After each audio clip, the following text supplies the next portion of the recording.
I don't think you can ever come to terms with being a murderer. I mean, it's not easy to do, and when you see a lifeless body, it's not easy to deal with.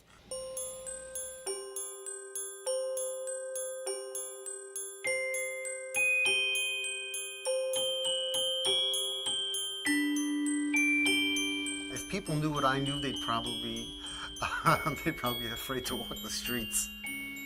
There's about 6 to 7 mice per one person in New York. This is a cutthroat city, and they're going to have that attitude of, I'm not going to let you stop me.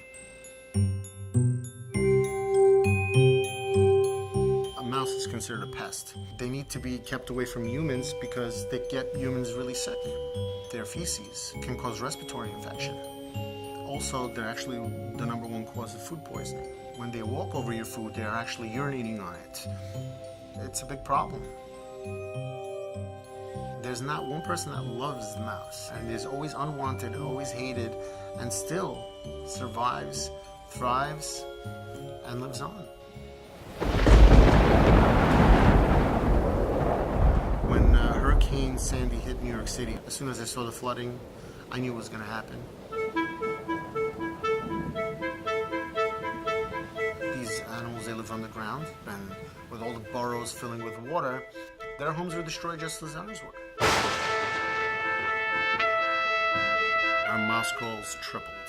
We were getting calls from people who've never had mice in 40 years. Just families of mice, displaced mice. They're all coming out of the woodwork. They knew that this was coming well before we did. It's amazing that something so small, with so many limitations, can survive in such a large world.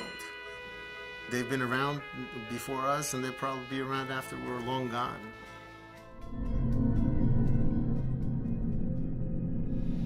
I have a great respect for mice, but yet I do have a duty to my own species. That's the business that I'm in.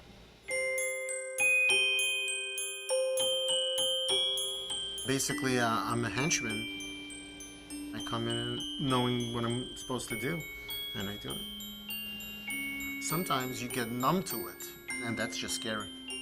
And the day I get numb to it is the day that I'm going to want to get out of this business.